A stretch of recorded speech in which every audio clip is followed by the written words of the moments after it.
स्वागत है आपका दिवाली की इस खास पेशकश में। और हमने सोचा कि दिवाली के मौके पर आपको समृद्धि के मंत्र या सूत्र जो दिए जाएं वो सीधे गुरुओं से लिए जाएं। और अपने स्टूडियो बुलाने के बजाय मैं सीधे गुरु जी के घर पे आ गया ये सीखने के लिए कि आप दिवाली के मौके पर कैसे अपने आप को समृद्ध बना सकते हैं, अपने आप की वेल्थ क्रिएट कर सकते हैं, उसके लिए क्या तरीके हो सकते हैं, कैसे उसको सीखा जाए। तो इसलिए आज हम बातचीत करेंगे रामदेव अग्रवाल सर से और सुनील सर से। किसी परिचय के मोहताज नहीं है, मार्केट के बड़े दिग्गज हैं, दर्शकों का अनुभव है, तो दिवाली में गिफ्ट ले लेना चाहिए। रामदेव सर बहुत बहुत शुभकामनाएं दिवाली की। सुनील सर बहुत बहुत शुभकामनाएं दिवाली की।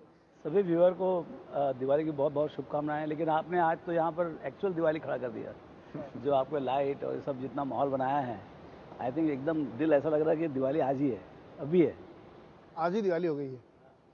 अच्छा, मेरा एक नारा लगाने का मन कर रहा था।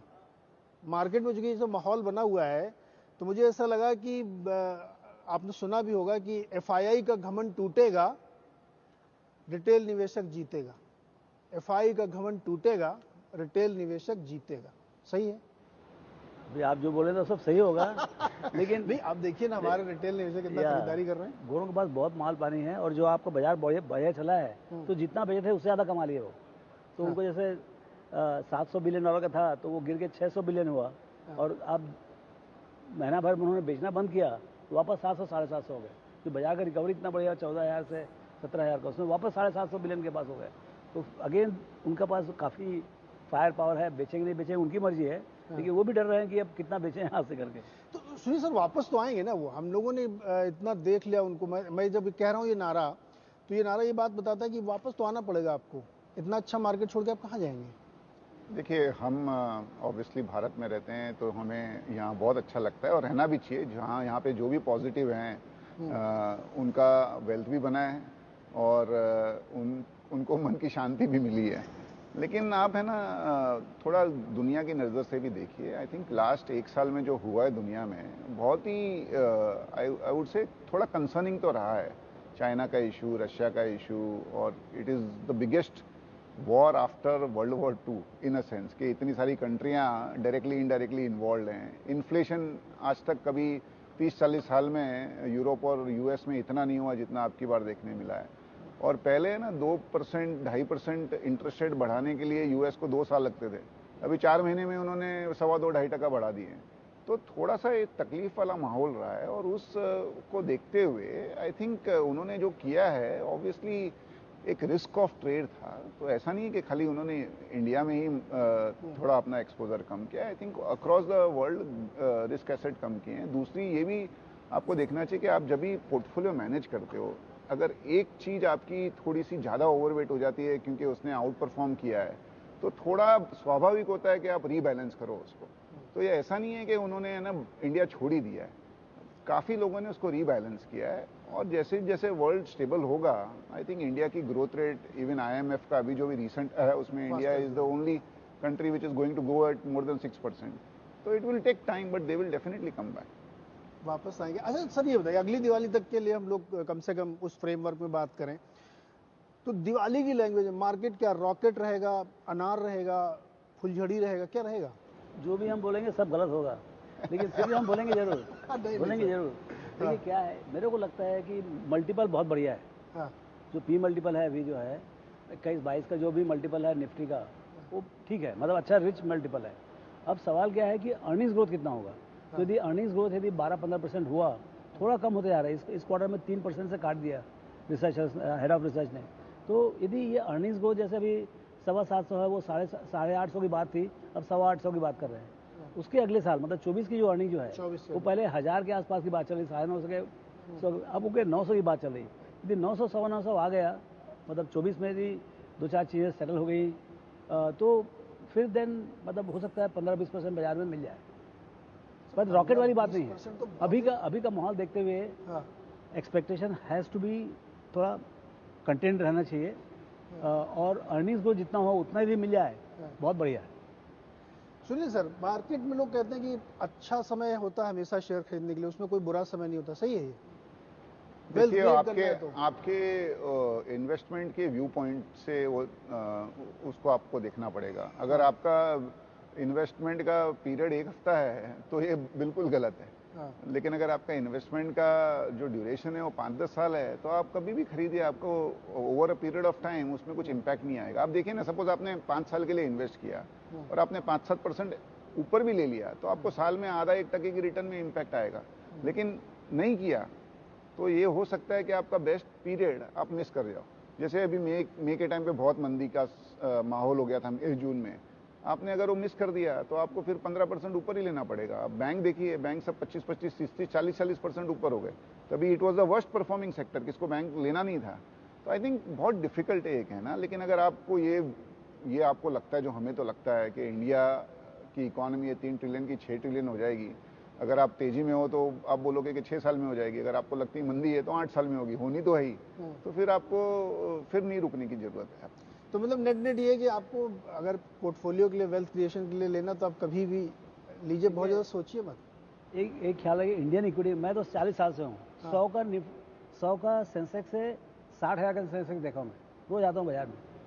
ओके, तो मेरे को मंदी तो कुछ समझ में नहीं आती है, ठीक है, क्वेश्चन हो रहा है जो बातचीत करने के लिए होता है, लेकिन the best time to buy is when you have the money and best time to sell is when you need the money. आप इस समय खरीदारी कर रहे हैं सर? मेरे पैसा आएगा तो मेरा करता हूँ, मेरे पास तो पूरा पैसा तो आ ही रहा है सर, खूब आ रहा है। नहीं, कहाँ से आएगा मेरे पास पैसे? सैलरी तो पूरा टैक्स में चला जाता है। और जो डिविडेंड है वो साल में 2 बार देते हैं मोतीलाल जी, तो जब आएगा डिविडेंड तो खरीदेंगे शेयर। हम लोगों को पैसा आ रहा होगा, म्यूचुअल फंड का पैसा आ रहा होगा। नहीं, अच्छा, उधर आता है पैसा, वहाँ तो पैसा आते ही सब उड़ जाता है, पूरा सब हम खरीद डालते हैं। क्या खरीद रहे हैं? दिवाली शॉपिंग कर रहे होंगे आप लोग, क्या किस टाइप की शेयर या सेक्टर, क्या खरीद रहे हैं आप? अभी क्या खरीद रहे हैं? अभी देखिए, एक तो क्या है, फाइनेंशियल्स में अभी क्या है, क्रेडिट साइकिल बहुत दिन के बाद टर्न हुआ है। आपका क्रेडिट ग्रोथ 15-16% हो गया है, क्रेडिट कॉस्ट नीचे आ रहा है, बाउंस रेट नीचे आते आ रहा है। सो एक जो पोस्ट कोविड जो रिकवरी हो रही है उसमें फाइनेंशियल्स की हालत बहुत ही बढ़िया है। मेरे ख्याल से लास्ट 15-20 साल, 15-17 साल में भी मुझे नहीं लगता कि फाइनेंशियल सेक्टर का इतना अच्छा टाइम रहा हो। मेरे लगता है it is a lenders market. तो और ये साइकिल जो है 6 महीना 8 महीने की नहीं होती है, ये चलेगा, मतलब रुकेगा थोड़ा बहुत, बट ये 3-4 साल का है। जब तक वापस आप गंदा लैंडिंग नहीं करोगे, अभी तो कॉशियस लैंडिंग चालू है, एक ऐसा समय आएगा जब गलत लैंडिंग होगा, गलत आदमी को गलत अमाउंट दिया जाएगा, गलत रेट में दिया जाएगा, तब वो अभी नहीं हुआ अभी, फिर उसके बाद वो खराब होता है, तो अभी नहीं हुआ अभी, तो अभी बुक बनने दो, अभी नया बुक बनने दो। तो मेरे ख्याल से ये लंबा साइकिल है। सारे लोग जिनसे भी मैं बैंक एंड फाइनेंशियल में बहुत बुलिश हैं, और बैलेंस शीट बहुत क्लीन है, ट्विन जितनी बैलेंस शीट होती है सब क्लीन है, हमारी भी क्लीन है, कंपनी की क्लीन है, सरकार की भी, सरकार की थोड़ी गड़बड़ है अभी। तो ये रीजन है या और कोई खास वजह? नहीं, मेनली सी लेंडर मरता कहाँ पर है, जब खराब लैंडिंग करके। तो प्री कोविड ही साफ सफाई हो गया था, और जितना कुछ बाकी था सब कोविड में साफ हो गया, तो डबल स्ट्रेस टेस्ट हो गया। तो अब उसके बाद कोविड से अभी 6 महीना पहले निकले आप, अब 6 महीने में कितना लैंडिंग है, कोई बुक हुआ ही नहीं अभी तो। अब नया बुक बनाओगे उसमें ही आपका खराब होगा ना, नया बुक में पक्का खराब होगा। जैसे जैसे आगे बढ़ेंगे आप, मार्जिनल बारोअर्स जो है उनको आप खराब लैंडिंग करेंगे, but that will happen after 2-3 years. तो ये साइकिल चलेगा अभी, तब की तब देखी जाएगी। हाँ, 3-4 साल अभी तो साइक्लिकल है ना, बढ़िया चलेगा। सर आप भी बैंकिंग में शॉपिंग कर रहे हैं? अच्छा, आईटी नहीं खरीदा, इतना सस्ता हो गया है, बड़ा लोग बताते हैं। तो है ना, नॉर्मली जो लोग शॉपिंग करते हैं वो सेल के टाइम पे करते हैं, सेल जब भी लगता है तब करते हैं। शेयर बाजार एक ही समय ऐसा है जब ये सेल लगता है ना, तभी किसी को शॉपिंग नहीं करनी है। तो शॉपिंग करने का समय आया था तब लोगों ने शॉपिंग नहीं की है। अभी जैसे फाइनेंशियल, जैसे हमने बात की है, आई थिंक जून में वही आईसीआईसीआई बैंक, वही स्टेट बैंक, वही एक्सिस बैंक, अभी जो भाव है उससे 30-35% नीचे मिल रहे थे। तो आई थिंक इक्विटी मार्केट में आप ट्रेंड को पकड़ के अगर आप करोगे तो हरदम आप गलत टाइम पे गलत इन्वेस्टमेंट करोगे। मैं ये नहीं कह रहा हूँ कि बैंक्स अच्छे नहीं हैं, बैंक्स अभी भी अच्छे हैं, लेकिन एक कंसेंसस ट्रेड बनते जा रहा है। तो मेरे हिसाब से अभी banks will be market performer और just slightly over market performer. I think हमें when you create a portfolio, आपको एक डाइवर्सिफाइड पोर्टफोलियो रखना पड़ेगा, बिकॉज साइकिल जैसे मैंने कहा बहुत शॉर्ट हो गई है। पहले जो चीज़ 2-3 साल में होती थी, आजकल बाजार में वो 2-3 महीने में ही हो जाती है। कभी पहले डिफेंस का माहौल हुआ, ऑटो का माहौल हुआ, फिर बैंकिंग का माहौल, अभी और कोई माहौल होगा, बट आप पोर्टफोलियो आपका बार बार चर्न नहीं कर सकते हो सक्सेसफुली। आपको कोई एक ट्रेंड मिल जाएगा, एक ट्रेंड में आप गलत हो जाओगे। तो हमारे हिसाब से IT still looks pretty good, result अच्छे आए हैं। यहाँ थोड़े जो इंटरनेशनल सेक्टर है, पूरा एक्सपोर्ट ओरिएंटेड सेक्टर है, वहाँ थोड़ा सा स्लो डाउन होगा, लेकिन जितना वॉल्यूम में स्लो डाउन होगा उससे ज़्यादा आपको करेंसी में फ़ायदा हो जाएगा। तो IT continues to be a good sector, जहाँ पे इंडिया इज़ ग्लोबल लीडर और ग्लोबल कॉम्पिटिटिव है। I think pharma is becoming very interesting. Pharma में वही हुआ, 1-1.5 साल तक कुछ नहीं हुआ है सेक्टर में। डी स्टॉकिंग हुआ काफ़ी, हम बाहर नहीं निकल रहे थे, हम बाहर खाना नहीं खा रहे थे तो बीमार नहीं पड़ रहे थे, हम हाथ 4 बार धो रहे थे। तो तो I think the consumption of non Covid medicine went down dramatically और डी स्टॉकिंग भी हुआ। आई थिंक अब वो फिर से आ रहा है again. It's a good sector from an export perspective because currency का आपको टेलविंड है। आई थिंक वो सेक्टर भी थोड़ा सा नॉन कंसेंसस है वो देखना चाहिए। और इंडिया में ग्रोथ हो रही है तो कैपिटल गुड्स, बट उसमें वैल्यूएशन आर नॉट कंफर्टेबल, और डोमेस्टिक आई थिंक कंजम्पशन। हमने सुना है ऐसा कि जब मार्केट एक बार नीचे आता है उसके बाद जब दोबारा से वो बड़ी रैली शुरू होती है तो उसके सिकंदर बदल जाते हैं, लीडर्स दूसरे हो जाते हैं कोई। ऐसा होता है क्या? पक्का होता है ना, जहाँ गलती को वहाँ पर ही जाओगे ना आप। हाँ। दूध का जला भी छाछ को फूक के पीता है। तो अभी सब डिजिटल में मरे हुए हैं, सब हाँ। टेक में लगा है, तो सब टेक बेच रहे हैं, लेफ्ट राइट एंड सेंटर बेचते जा रहे हैं। लॉन्ग टर्म जो भी होगा, लेकिन शॉर्ट टर्म में तो भी सब हाँ। भाग रहे हैं वहाँ से। अब जा कहाँ रहे हैं? नॉन टेक में। हाँ। सो आप देखिए 2000 में बूम हुआ Y2K का, 2000 में बहुत अत्याचार हुआ Y2K में। उसके बाद जो है जब सब वहाँ से करेक्ट होके वापस चालू हुआ 9/11 के बाद, तो सब फाइनेंशियल्स में जाके गए। मॉर्गेज मतलब ग्लोबल फाइनेंशियल क्राइसिस हुआ। ओके, सो टेक फाइनेंस, फिर बोले अब फाइनेंस में बहुत लफड़ा हो गया। तो 2020 में क्या किए? डिजिटल कंपनीज में किए, अगेन टेक वापस आया। अब टेक में बूम नहीं होगा, अब टेक में भी करेक्शन चलेगा अभी। जितना एक्सेस है सब खत्म होगा अभी, 5-7 साल तक चलेगा वो। फिर तो लेकिन बाजार liquidity has to find a new hero, new place to emerge. दूसरे एक्सप्लोजन होगा। तो मुझे लगता है या तो फाइनेंशियल्स में होगा, लेकिन मेरे को ऐसा लगता है पक्का कि नॉन टेक एक्सप्लोजन होगा। चाहे वो रियल एस्टेट हो, चाहे फिनेंस हो, चाहे डिफेंस हो, चाहे फार्मा हो, world will find and finance क्या है? फिनेंस बहुत बड़ा है पूरे वर्ल्ड वाइड, मतलब हर तरीके की चीज़ें। उसमें फिनटेक भी है, उसमें बैंक्स भी हैं, NBFCs भी हैं, हाउसिंग फाइनेंस कंपनीज भी हैं, स्पेशलाइज्ड लेंडर्स भी हैं। तो बड़ा सेक्टर है, बहुत बड़ा प्रॉफिट आता है। ऑलमोस्ट मेरे ख्याल से सब सेक्टर मिला के, इंश्योरेंस और मिला के almost 35% of the total corporate profits बिल्कुल आर कमिंग फ्रॉम से। तो यदि आप टेक में नहीं जा रहे हो तो फिनेंस में एक बड़ा तूफान आ सकता है। पता नहीं बाजार कहाँ किस तरफ मोड़ लेगा, लेकिन वो ये तो क्या पानी की धारा है। यदि आप टैक्स से बाहर निकल रहे हो तो कोई ना कोई बड़ा सेगमेंट आपको खोजना पड़ेगा जहाँ वो इंक्रीमेंटल लिक्विडिटी जा सके। तो मुझे लगता है it will be non tech. तो ये नया नॉन टेक वाला हीरो दिख रहा है अभी कि ये भाई साहब को पूछिए, इनको ज़्यादा अंदाज जाता है। सुनील सर आप बताइए, नया हीरो जो आने वाला है? नया हीरो है ना। First thing is do you agree with my observation only? But खाली एक ही चीज में मैं डिफर करूंगा भैया। अभी जो डिजिटल है ना, ये हमारे जिंदगी का एक इंटीग्रल पार्ट हो गया है, जो 2000 में नहीं था। 2000 में इट वाज होप, अब वो हो गया इंटीग्रल पार्ट। जैसे अभी नेटफ्लिक्स का रिजल्ट आया, again subscriber numbers have shot up dramatically, क्योंकि हमारे को आदत पड़ गई है, हमारे को अमेजोन से मंगाने की आदत हो गई है, हमारे को डिजिटल में कुछ करने की आदत हो गई। It is become a integral part. और the good thing is stock correction है ना, ब्रूटल रहा है। 10-20% नहीं गिरे, 80-80% गिरे। तो जो 5 साल 7 साल में जो करेक्शन आना था ना, वो 1 साल में ही आ गया। That is what I was trying to highlight, कि जो पहले 2-3-4 साल में होता था ना, आजकल वो 2-3 महीने में हो जाता है। बिकॉज सब ज्ञानी है, सबके पास न्यूज है इंस्टेंट। मानिए आप अभी आपने इंटरव्यू लिया, 15 सेकंड बाद में सबको हमारे फोटो मिल जाएंगे व्हाट्सएप पे। इतना इंस्टेंस है। तो I think that's why I think that cycles are shortened. तो पहले जो 5-7 साल लगता था, हो सकता है थोड़ा सा कम समय लगे। At the same time mostly है ना, and it applies to us also, वो नया ट्रेंड होने के बाद में पता चलता है ये ट्रेंड अच्छा था। ट्रेंड कौन सा? एक बड़ा अच्छा ट्रेंड इमर्ज, आपने कंजम्पशन और डोमेस्टिक की बात की है सर। ये जो नेटफ्लिक्स की आप बात कर रहे हैं, जिसका भी बहुत अच्छा सब्सक्रिप्शन 26 लाख नया बढ़ के आया, और अच्छा 2 दिन पहले इन्होंने डराया भी था कि मैं एक नया प्लान लेके आ रहा हूँ, थोड़ा सस्ता वाला है, जो US के लोगों को मिल जाए। अपने भारत में आप देखिए तो बहुत सारी फिल्में बन के आ रही साउथ से, और वो 400 करोड़ 500 करोड़ 600 करोड़ का बिजनेस कर ले रही ओवर द वीकेंड। तो क्या ये जो हमारे आगे OTT नहीं, जो हमारे पिक्चर वाले या डिस्ट्रीब्यूशन वाले या इस तरह के बिजनेसेस में बड़ी ग्रोथ दिख सकती है? देखो, इसमें एक थ्रेट भी है और अपॉर्चुनिटी भी है। अपॉर्चुनिटी पहले बात करेंगे, क्योंकि हम लोग पॉजिटिव ही रहना चाहते हैं। जैसे साउथ की पिक्चर है, अभी हमने पूरा है ना अब्जॉर्ब कर लिया, हम भी देख रहे हैं। I think it is a big opportunity for Indian film industry to go global. आज कोई पिक्चर यहाँ 200 करोड़ करती है, अगर वो यूएस में हिट हो गई तो $1 बिलियन करेगी वो, करेक्ट। You know. तो I think that is an opportunity, because ये सब ओटीटी प्लेटफॉर्म से है ना, लैंग्वेज का बैरियर नहीं रहा।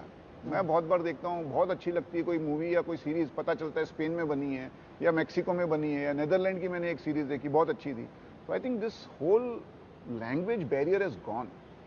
आपको डब किया हुआ और इतना अच्छा डब किया हुआ मिलता है, आपको समझ ही नहीं आता। तो I think that is an opportunity. Threat है आपको नए नए वे में आपको कंज्यूमर तक पहुंचाना पड़ेगा। पहले थिएटर में जाके आप कंज्यूम करते थे, अभी वो महीने 2 महीने में ओटीटी में आ जाती है। तो पहले आप 5 मूवी देखते थे बाहर, थिएटर में जाके, हो सकता है अभी आप 1 या 2 ही देखो। आपको थोड़ी लैविश बनानी पड़ेगी पिक्चर, ताकि लोग थिएटर में जाके देखें। आपको बड़ी स्क्रीन पे पिक्चर देखने के लिए आपको लैविश बनानी पड़ेगी, ताकि उसमें कुछ स्पेशल इफेक्ट हो। तो वो थोड़ा सा एक थ्रेट भी हो सकता है, बट कंटेंट मेकर को अपॉर्चुनिटी बहुत बड़ी है। बिकॉज अल्टीमेटली आप भले ओटीटी पे हो या थिएटर में हो या टीवी में हो, अल्टीमेटली कंटेंट तो चाहिए आपको, राइट? तो कंटेंट विल बिकम किंग। ऐसा तो एक कंटेंट और लोग जानना चाहते हैं, जो दर्शक देख रहे हैं ना, वो उनको हमेशा मन रहता है कि वो अमीर बने, पैसे कमाए, पैसे से पैसा कमाना। अपने ट्रेडिशनली ये बड़ा लैकिंग था कि लोगों को लगता था पैसे से पैसा कमाना मतलब सूदखोरी करना है क्या। तो लोगों ने कहा नहीं भाई, पैसे से पैसा कमाना चाहिए, आप बहुत तरीके से अमीर बनने। तो सर नुस्खा क्या है अमीर बनने का? कैसे मतलब धैर्यपूर्वक बैठे रहें, खरीद लें और फिर 10 साल बाद जागें, क्या नुस्खा क्या है सर? देखिए, आप यंग हैं, एक तो पहले यंग हो चाहे कोई भी हो, पहले आप कंपाउंडिंग सीखें। ये इधर क्या है, आपका मतलब कहानी सुनाई पड़ेगा, 200 का बढ़ गया, 300 का बढ़ गया, लेकिन आपके पोर्टफोलियो में वही मार्केट प्लस 3-4% ही आने वाला है। तो आप ये समझ लो, यहाँ पर जितने लाखों करोड़ रुपए आ रहे हैं, सबको जो 12-13% जो बाजार का स्पीड है उतना ही मिल गया तो भी बहुत बड़ी बात है। 90% people don't get the index return, 90% people, क्योंकि वो गलत टाइम में खरीदते हैं, गलत टाइम में बेचते हैं। तो पहले तो ये कहते हैं आप इंडेक्स रिटर्न के लिए तैयार रहें। तो ऐसे 150 लोग हैं बाजार में, जो यदि इंडेक्स 15% कर रहा है तो 20, 25, 30% कमा ले, जैसे ये है, ये कमा सकते हैं, है ना। ऐसे 25-50 हैं, समझे ना, जिनका कुछ लोग का नाम नहीं मालूम होगा मुझे, लेकिन ये लोग कर सकते हैं। लेकिन हर आदमी के लिए जो लाखों लोग हैं, अब तो हम लोग 10 करोड़ लोगों की बात कर रहे हैं, तो उनको सबको 12-13% ही मिलेगा, ये समझना चाहिए। अच्छा, अब 12-13% से आप रिच कैसे बनेंगे आप? हाँ। तो जैसे आप 15% रखते हैं आप, तो 5 साल में आपका पैसा डबल होगा। हाँ हाँ हाँ। 10 साल में कितना गुना होगा? 4 गुना। 4 गुना। 15 साल में 8 गुना, और 20 साल में 16 गुना, और 25 साल में 64 गुना। तो ये चीज़ आपको रखना पड़ेगा कि मैं 25 साल के लिए यदि 1 लाख रुपया हर महीने डालूं तो मेरा कितना पैसा बनेगा। सर इतना पेशेंस नहीं होता आजकल। तो लेकिन दूसरा कोई तरीका नहीं है सर। थोड़ा 25% हाँ, वाला बताइए ना। नहीं, मैं अभी भैया को हो गए 40 साल, मुझे हो गए 30 साल। अगर फॉर्मूला अगर भैया ने जो बोला 5 साल में डबल में, तो 40 साल में 250 गुना होता है पैसा। तो 250 गुना में भी अगर आदमी को संतोष नहीं है तो कैसे संतोष होगा? Power of compounding. Power of compounding है। और उसमें कभी 1 साल अच्छा चला गया आपका, जैसे 20 और 21 में गया, तो 250 का 500 हो जाएगा। ये सवाल मैंने जानते क्यों पूछा सर? जब हम लोग कभी छुट्टी में लखनऊ गया, मैं दिल्ली गया, तो लोगों के दिमाग में ये आ गया कि मार्केट में अब पैसा बनाते हैं लोग, अच्छा कमाते हैं, वेल्थ क्रिएट होती है, लेकिन अभी भी उनके दिमाग में कुछ ऐसा बताओ 2-3 महीने में डबल। मैंने कहा भाई ऐसा कोई तरकीब मैंने अभी तक सीखी नहीं, मैं हर बार जाऊंगा तो ये सवाल जरूर पूछूंगा, लेकिन ऐसा होता नहीं। एक्चुअली दुर्भाग्य है अपना, और इन्वेस्टर को भी थोड़ा समझदारी से काम करना चाहिए। इक्विटी में डालते हैं ना, तो उनको 2 महीने में डबल चाहिए, और सेविंग अकाउंट में पूरे साल में उनको 2.5-3% मिलता है, बट लाखों करोड़ों रुपए है ना, वो जो कासा है, लाखों करोड़ों रुपए वो कासा में पड़े हैं, करंट अकाउंट और सेविंग अकाउंट में, और उसकी चिंता ही नहीं है लोगों को। बट इक्विटी में डालते ही है ना, 3 महीने में डबल चाहिए पैसा। तो उसमें क्या होगा ना, आपका एक आध बार कभी हो सकता है कोई आपका जैकपॉट लग गया, बट जैसे भैया ने कहा, अल्टीमेटली इंडेक्स से 3-4% भी अगर आपने कंसिस्टेंटली ज्यादा कमा लिया, तो you are superstar, not only in India, in the world.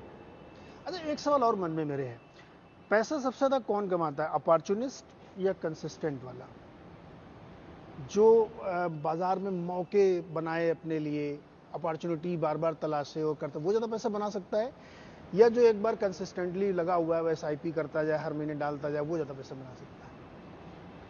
देखिए, जितने लोग हैं उतने तरीके हैं पैसे कमाने के। हाँ, भाई देखिए, जैसे हम लोग तो प्रोफेशनल हैं, तो 24 घंटे बाजार में जीना, बाजार में मरना है। तो हम लोग को थोड़ा तो कमाई ज़्यादा होगा ना, इतना मेहनत कर रहे हैं तो, बिल्कुल बिल्कुल है ना। होनी भी रोज चाहिए। 5 कंपनी से मिलते हैं, ये करते हैं। लेकिन जो आदमी कोई जॉब कर रहा है, बहुत अच्छा जॉब कर रहा है, जिसका 5-10 लाख रुपए महीने का तनख्वाह है, वो तो बेचारा वहाँ बिका हुआ है उसका टाइम, तो वो तो उतना ही टाइम लगा सकता है ना यहाँ पर पोर्टफोलियो में अलोकेट कर सकता है। एक वेल्थ मैनेजर आएगा, दे देगा, तो एकदम सेफ ये करेगा, उसको तो 12-15% ही मिलेगा।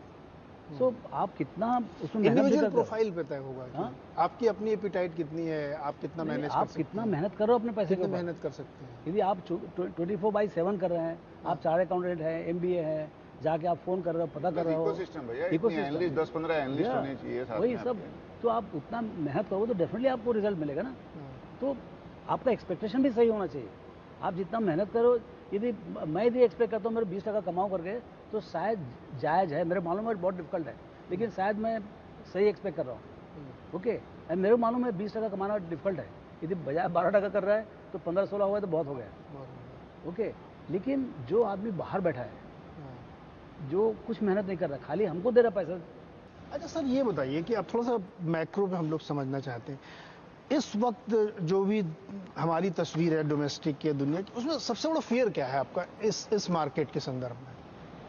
देखो, ग्लोबली तो बहुत फियर है। एक अच्छी चीज़ क्या है, जो भी फियर हैं अपने, इन्फ्लेशन हो गया, इंटरेस्ट रेट हो गया, जो जियोपॉलिटिकल अभी जो एनवायरनमेंट है, फियर तो जेन्युइन है, रशिया का हो या चाइना ताइवान का हो, लेकिन सबको पता है ऐसी कोई चीज़ ऐसी नहीं है कि जो सरप्राइज है। और बाजार बड़ा करेक्शन तभी आता है जब भी कोई सरप्राइज हो, नहीं तो बड़ा करेक्शन नहीं आता है। आज रशिया यूक्रेन का सरप्राइज था, इसके लिए उस टाइम थोड़ा करेक्शन आया।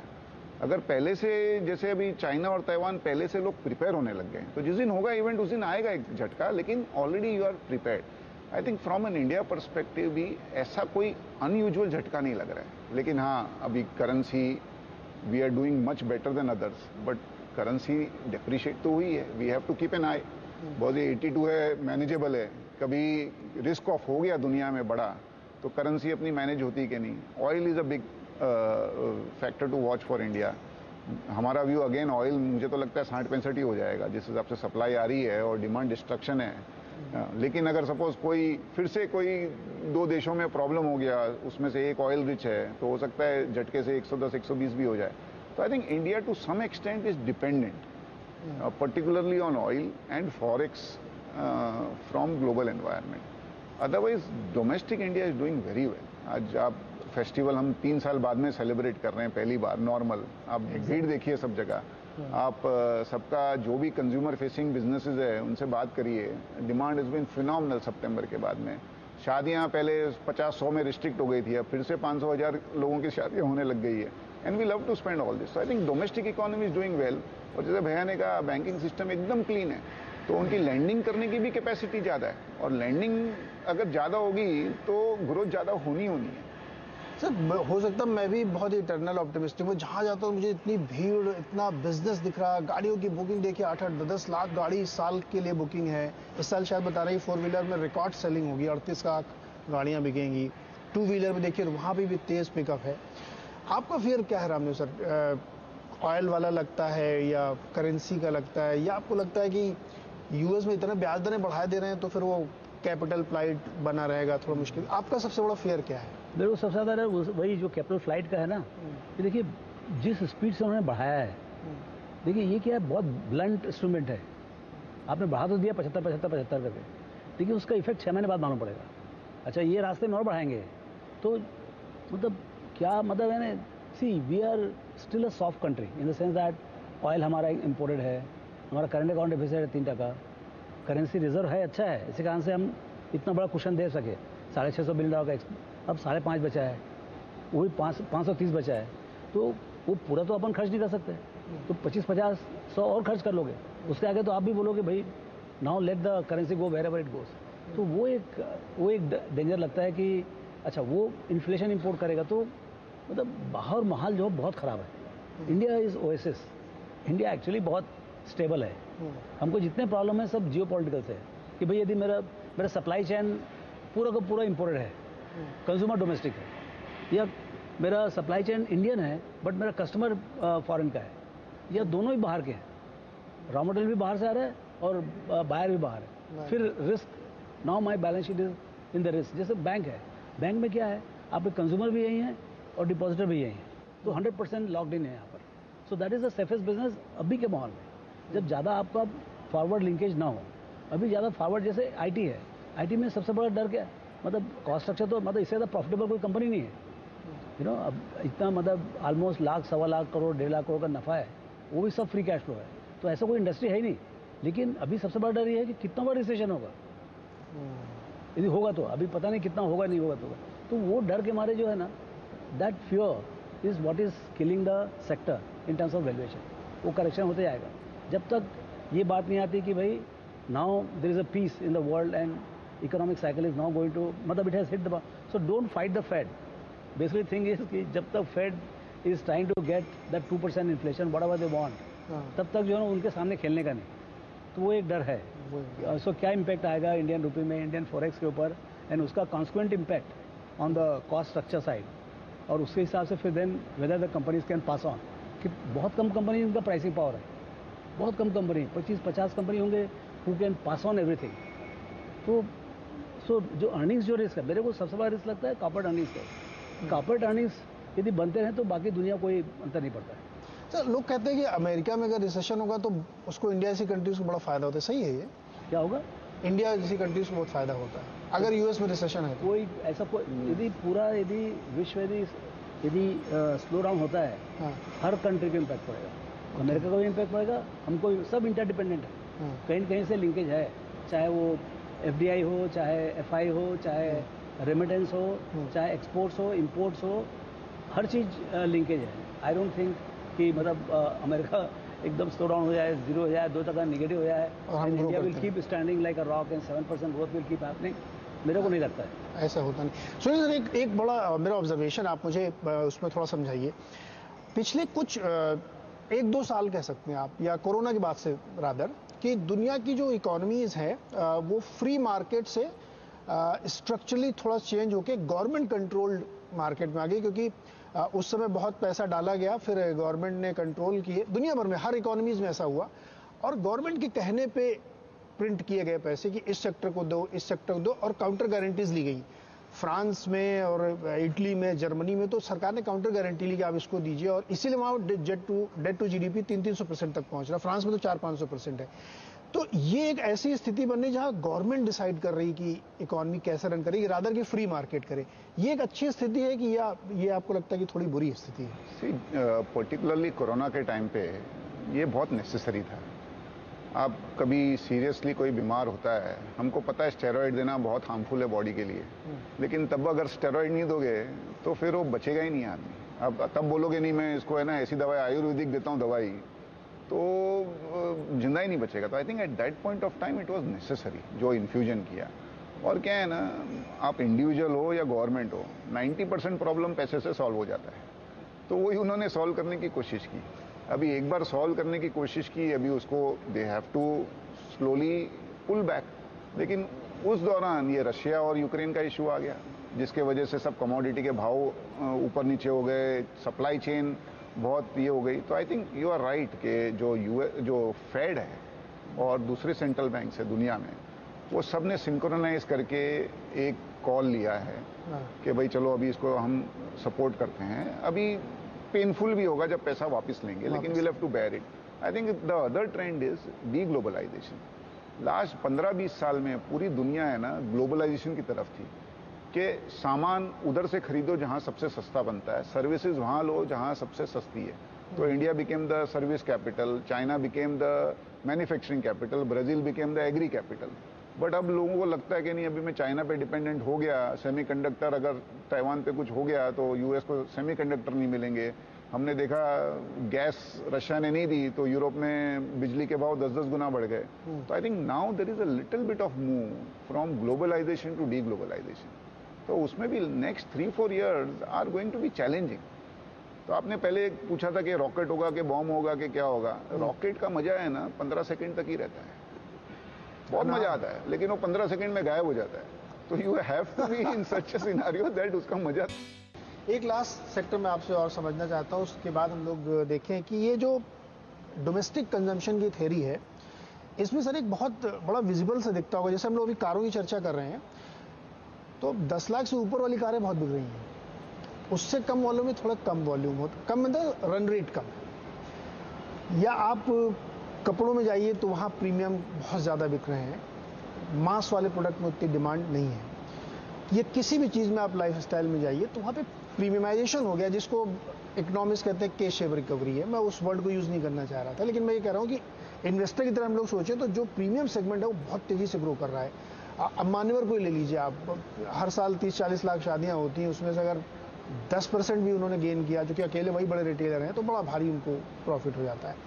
तो क्या ये एक स्ट्रक्चरल थीम इंडिया में अब डेवलप हो रही है? हालांकि यहाँ पे अभी भी लुई विटॉन जैसा कोई ब्रांड नहीं है, तो ये एक थीम हो सकती है क्या, या ऐसा कुछ आप लोगों को दिखता है? देखिए, अभी रिकवरी लोअर एंड में, मिड एंड लोअर में थोड़ा डिलेड है। अपर एंड तो ऐसे भी कुछ इम्पैक्ट नहीं पड़ा था, इन्फ्लेशन का इम्पैक्ट ही नहीं भैया हाँ, उनको इफेक्ट ही नहीं है। अभी मेरे को जितना कंज्यूम करना मैं करूँगा, जो मन में आ रहा है मैं खरीदूंगा। 3 साल से कुछ नहीं खरीदा तो चलो भाई पूरा नया वार्डरोब बदल दो, ये कर। तो वो चीज़, शादियाँ नहीं हुई थी, 3-3 साल की शादियाँ एक साथ हो रही 3 महीने में, तो क्लियरली वो अपर एंड वाला जो है वो करेंगे consumption, because for them it's a delayed consumption. लेकिन जो नीचे वाले हैं, नीचे तबके के जो हैं, मिड एंड बिलो मिड, उनके पास जो है ना एक्चुअली जो कोविड, लेकिन वो रिकवर कॉन्फिडेंस, कंज्यूमर कॉन्फिडेंस आने में टाइम लगेगा। अब पता नहीं क्या क्या प्रॉब्लम्स हैं उनके, शायद कोविड का डर है, या क्रॉप में डैमेज हो गया है, या मतलब क्या प्रॉब्लम, लेकिन वो सेगमेंट जो है ना अभी तक आया नहीं ऊपर। आप देखिए मोटरसाइकिल्स में आपको आइशर बहुत अच्छा चल रहा है, लेकिन हीरो मोटोकॉर्प में वो वॉल्यूम ग्रोथ नहीं आ रहा है।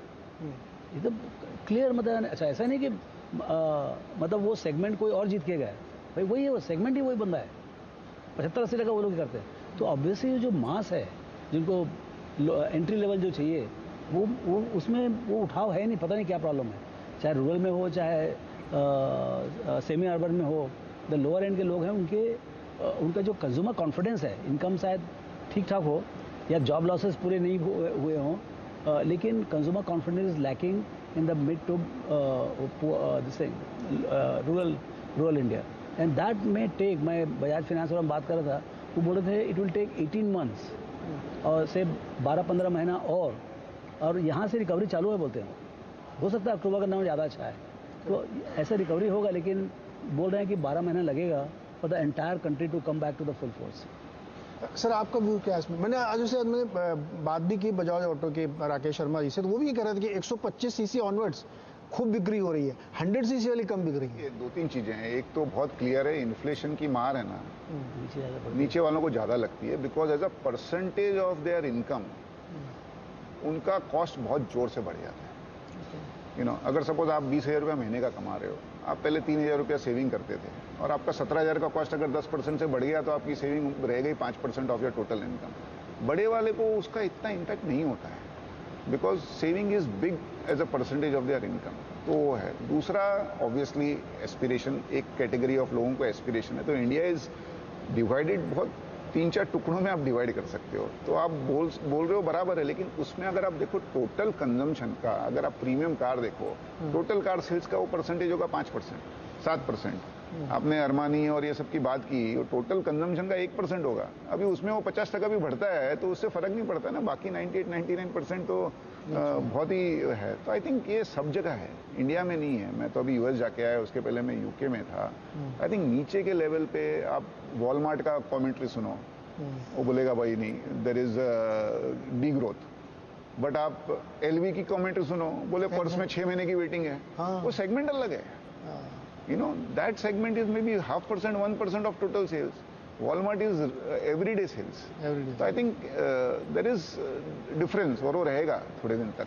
वो रहेगा। तो ये हम लोगों ने चर्चा में बहुत सारी चीज़ें सर सीखी। मुझे लगता है ये सबसे बड़ा गिफ्ट होता है दिवाली के मौके पे। हम आपको, वो कहते हैं ना, मछली पकड़ के मत दो, पकड़ना सिखा दो। तो आप लोगों ने हमारे दर्शकों को वो नॉलेज दिया है जिससे वो खुद अपने आप इन सब चीज़ों को कर सकते हैं। अब बस 30 सेकंड में सर हमारे दर्शकों को दिवाली की शुभकामनाएं और मंत्र दे दीजिए कि उनको क्या करना है।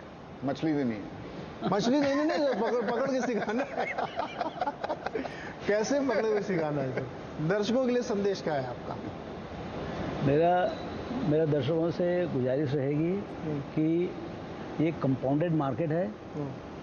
मैं 40 साल से देख रहा हूँ 12-13%, 14% बनाता है। ऐसा कोई रीज़न नहीं कि despite all the problems today, ऐसा कोई रीज़न नहीं कि अगले 10-15 साल में भी ये रेट से नहीं बनेंगे पैसे, यू नो। तो पैसे बनेंगे, लेकिन आपको पेशेंस लाना है, धैर्य। हाँ, धैर्य रखें, आप धैर्य रखें और जितनी कैपेसिटी हो उतना ही खरीदें आप, लीवरेज ना करें बाजार में। इक्विटी का मजा क्या है, equity itself is leverage, last में सब बचता है तब जाके आपको डिविडेंड आता है। तो बहुत लीवरेज इंस्ट्रूमेंट है, आप उसको जो है ना मिसयूज़ ना करें। ये लॉन्ग टर्म एसेट है, आप लॉन्ग टर्म सोचें। यदि लॉन्ग टर्म सोचने का नहीं है, यहाँ आओ ही मत आप, और आपको पैसे बहुत बनेंगे यदि लॉन्ग टर्म सोचेंगे और थोड़ा पेशेंस रखेंगे। सुनील सर, आपका संदेश। देखो, एक तो आप देखिए, आपका शो का नाम है दिवाली से दिवाली तक। लास्ट दिवाली से ये Diwali Indian market is flat, और एक साल में क्या क्या नहीं हुआ। चाइना में डिजिटल प्रॉब्लम हुआ, रियल एस्टेट का प्रॉब्लम हुआ, रशिया यूक्रेन का इशू हुआ, inflation 30-40 year high, interest rate 3 महीने में 2.5-3% बढ़ गया। जो भी प्रॉब्लम होना था, कितने प्रॉब्लम हो गए, फिर भी एज अ कंट्री हम दिवाली से दिवाली तक फ्लैट हैं, यू नो। तो आई थिंक दैट शोज कि इंडियन इकोनॉमी बहुत फास्ट ग्रोइंग इकोनॉमी है और ये दुनिया को आउट परफॉर्म करेगी। अभी भैया की बात से मैं एकदम सहमत हूँ, आपको धैर्य रखना पड़ेगा। दूसरा एक है कि अगर आपको कॉन्फिडेंस है कि इंडिया ग्रो होगा और आप पॉजिटिव हैं, तो ही आप इक्विटी में इन्वेस्ट करिए। अगर आपको लगता है देश मर जाएगा, इक्विटी डूब जाएगी, तो आप फिर इन्वेस्ट ही मत करिए ना, because this is a asset class which is only for positive and optimist people. अगर आप नेगेटिव है तो आप सोना रखिए या तो गद्दे के नीचे है ना नोट रखिए। इक्विटी में आपको इन्वेस्ट करने के लिए आपको ये बहुत क्लियर रखना पड़ेगा कि future is going to be better than today, then only invest in equity. अब वो प्रोफेशनल ऑप्टिमिस्ट के लिए this is a heaven and pessimist के लिए this is a hell. Yes, professional निराशावादियों के लिए मार्केट बहुत अच्छा नहीं होता। हमारे दोनों सर्स ने, सुनील सर ने, रामदेव सर ने हमें ये बताया कि अगर आप पेशेंस रखेंगे और इंडिया की स्टोरी पे भरोसा रखेंगे तो आप वाकई अपनी समृद्धि के लिए खुद अपना इतिहास, अपना मुस्तकबिल लिख सकते हैं। किसी ने मुझे बताया कि आप सबसे बुरा दिन था खरीदने का स्टॉक दिसंबर 2007 का, उसके बाद मार्केट में क्या हुआ हिस्ट्री है। लेकिन आज उसी व्यक्ति का जिसने सबसे ख़राब दिन खरीदा था, आज आप 2022 में देखेंगे तो 4 गुना उसका ही मार्केट हो चुका है। तो आपको ट्रस्ट होना चाहिए, भरोसा होना चाहिए हिंदुस्तान की स्टोरी पे, और पेशेंस होना चाहिए, जो रामदेव सर कह रहे हैं कि वो मूल है। आप चुपचाप धैर्य से आराम से बैठिए, नॉइज़ को कट करिए और समृद्धि के मंत्र आवाज़ देख के सीखते रहिए। बहुत बहुत शुक्रिया हमारे साथ जुड़ने के लिए रामदेव सर, सुनील सर, बहुत बहुत शुक्रिया और दिवाली की हार्दिक शुभकामनाएं। आपको भी हार्दिक बहुत बहुत